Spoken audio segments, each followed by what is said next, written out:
Hi friends, I am Ravi and welcome all of you. Friends, आज मैं आप लोगों को एक काफ़ी इंपॉर्टेंट टॉपिक पढ़ाएंगे। फ्रेंड्स, काफ़ी गर्मी है तो आज का टॉपिक फ्रेंड्स है इंग्लिश से रिलेटेड और वो 10+2 के लिए है। और वो जो टॉपिक है ए पिंच ऑफ सनफ, यही इसके शीर्षक जो है काफ़ी मज़ेदार है। और इसके जो लेखक हैं मनोहर मालगुणकर जी, वो स्वयं लेखक भी हैं और एक पद पर भी हैं। स्वयं अपने आप को ये एक इसका कहानी में एक पद पर भी हैं। तो फ्रेंड्स, इसकी कहानी जब पढ़ेंगे काफ़ी इंटरेस्टिंग कहानी है। और ये कहानी जब पढ़ेंगे तो ये 100% है फ्रेंड्स कि आप पढ़ते पढ़ते आपको कभी ऐसा नहीं लगेगा कि ये कहानी हम छोड़ के चले जाएं। यदि आप किन्हीं टीचर से पढ़ेंगे तो आपको ऐसा लगेगा, और यदि पढ़ाया जाए सही रूप से, सही मायने से पढ़ाया जाए तो बिल्कुल ही इंटरेस्टिंग ये कहानी है। और इतना मजेदार कहानी है कि आपको हंसते हंसते, है ना, आप इसका एकदम दीवाना हो जाएंगे। तो और दीवाना होने के साथ साथ फ्रेंड्स सारा ऑब्जेक्टिव भी आपका माइंड में कॉन्सेप्ट बैठ जाएगा। तो फ्रेंड्स, आज का हमारा जो टॉपिक होगा ए पिंच ऑफ सनफ। और फ्रेंड्स, मुझे विश्वास है कि आज का ये वीडियो आप लोगों को भी अच्छा लगेगा। और मैं आपसे ये प्रॉमिस करता हूँ कि नेक्स्ट मेरा जो वीडियो बनेगा मैं उसमें आप लोगों का इसका हिंदी बिल्कुल लाइन बाय लाइन करके आपको बताऊंगा। और यदि आप पढ़ चुके हैं तो कोई बात नहीं, लेकिन मेरा प्रयास रहेगा फिर हम आपको पढ़ाएंगे। ऐसे तो मैं क्लास में इसे पढ़ा चुका हूँ, लेकिन यूट्यूब पर मैं इसको नहीं डाल पाया फ्रेंड्स, लेकिन अब कुछ दिनों के बाद मैं इसे डाल दूंगा। तो चलिए फ्रेंड्स, एक छोटी सी मेरे पास प्रयास है फ्रेंड्स। अभी आप लोगों के पास मैं जो चैप्टर लाया हूं ये 100 मार्क्स का है 10+2 के लिए। वो साइंस और arts and commerce all are equivalent, सभी के लिए समान है। सभी के लिए 100 मार्क्स इंग्लिश पढ़ना होगा फ्रेंड्स। तो लेकिन सारा चीज आप लोग जानते हैं, आप लोगों को बताने की कोई जरूरत नहीं है, नथिंग। आप लोग होशियार बच्चे हैं। चलिए तो मैं चालू करूं? बिल्कुल, आप लोग तैयार रहेंगे? देखेंगे सभी को लाइन बाय लाइन। मेरे पास 10 क्वेश्चन है फ्रेंड्स। कितने question? 10, only for 10 question, and you will have to complete it by words of mouth. ये 10 क्वेश्चन जो फ्रेंड्स आपको एकदम माइंड में बिल्कुल ठोक के दिमाग में घुसाएंगे, अभी नहीं तो पक्का वादा है, ठीक है? तो चलिए फ्रेंड्स, लेकिन थोड़ा सा इस वीडियो को आप लोगों को 1-2 बार ट्राई करना है। यदि 1-2 बार भी ट्राई करते हैं फ्रेंड्स तो इजी वे से आप लोगों को समझ आएगा। और यदि ट्राई नहीं करते हैं, एक बार देखेंगे आगे बढ़ जाएंगे तो नथिंग, कुछ समझ नहीं आएगा। इसको 1-2 बार देखना है, समझना, इजी वे से समझ आएगा। और मेरा प्रयास आपके साथ है, आप भी मेरे साथ हैं। आपका प्यार मोहब्बत सब मेरे पास है, और मेरा भी प्यार मोहब्बत हर जुनून आपके साथ है।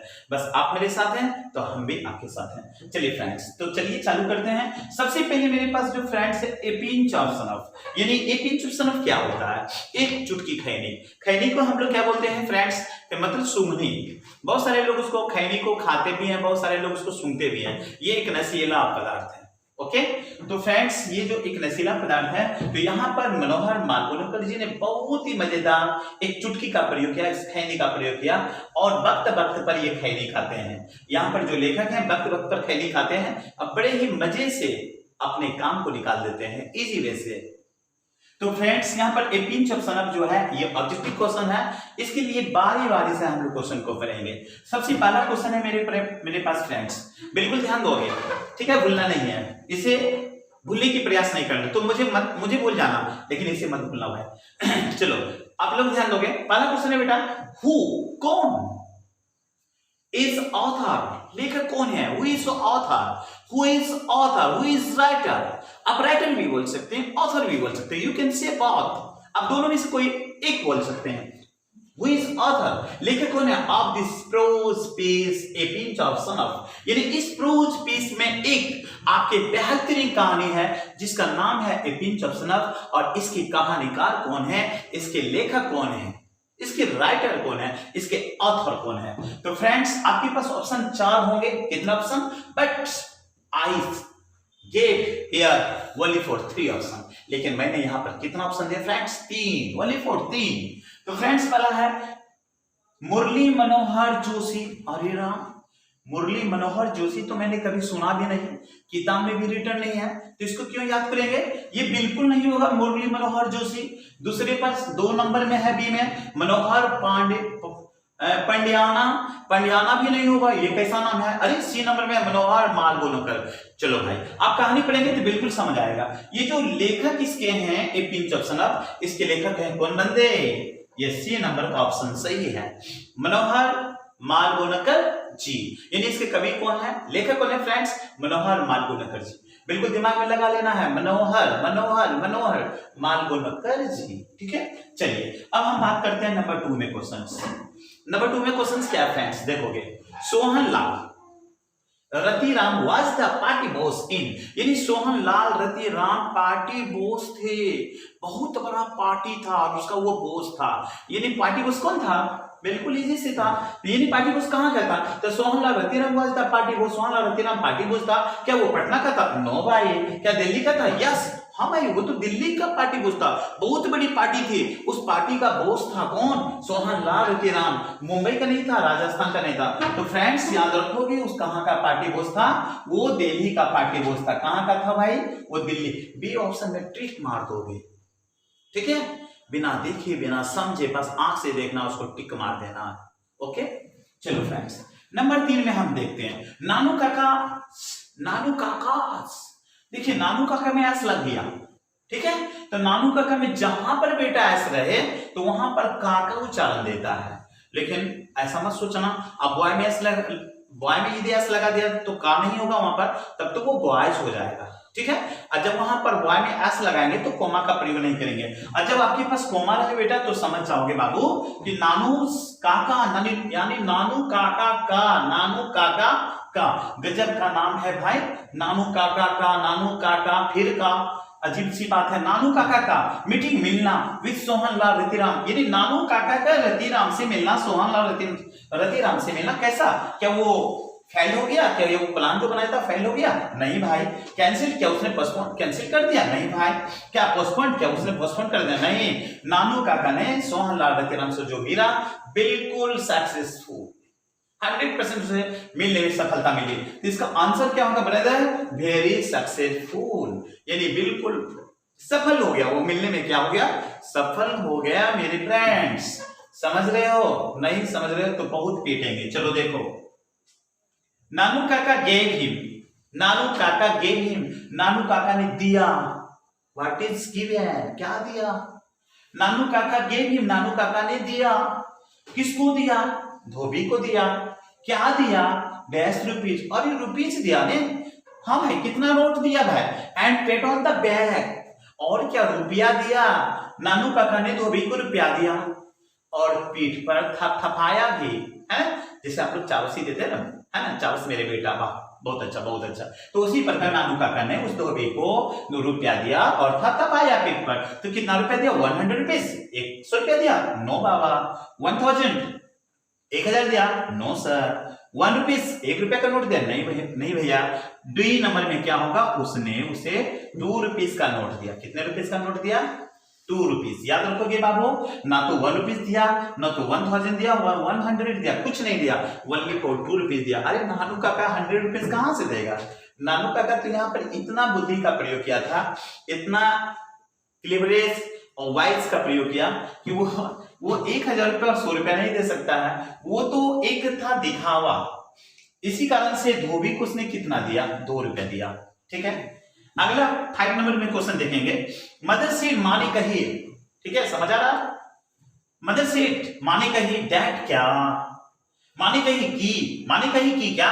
नानू काका इज कमिंग, नानू काका आ रहे। माने कही नानू काका आ रहे हैं टू सी सम डैश, यानी नानू काका ने कहा, सॉरी मदर ने कही कि नानू काका आ रहे हैं मिलने के लिए, कुछ लोगों से मिलने के लिए। इस बात को सुना किसने?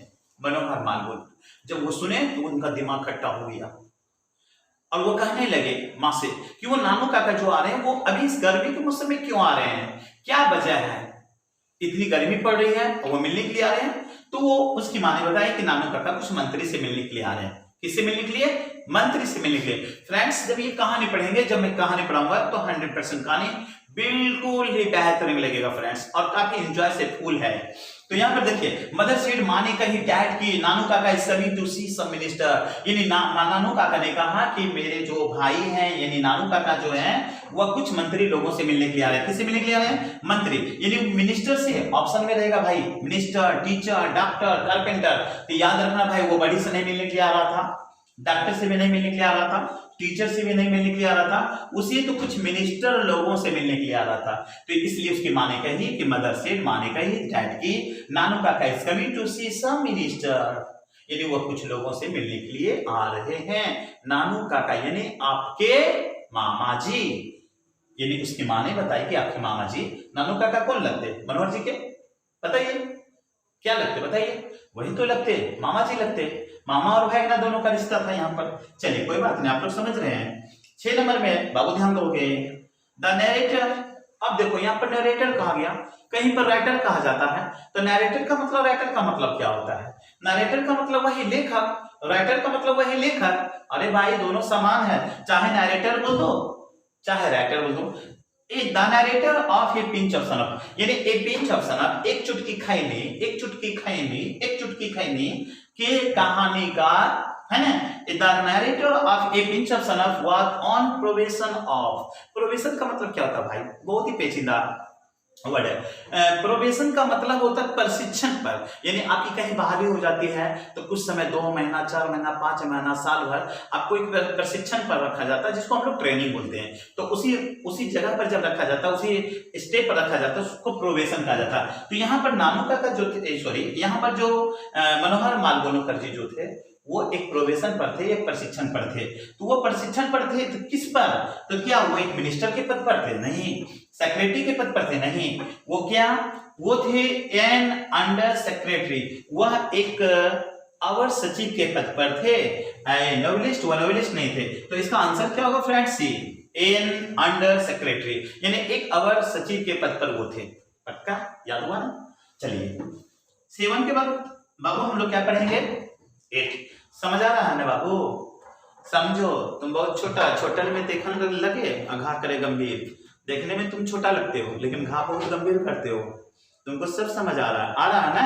हाँ चलो ठीक है, इसी तरह समझने का प्रयास करो। तुमको समझ आ रहा है?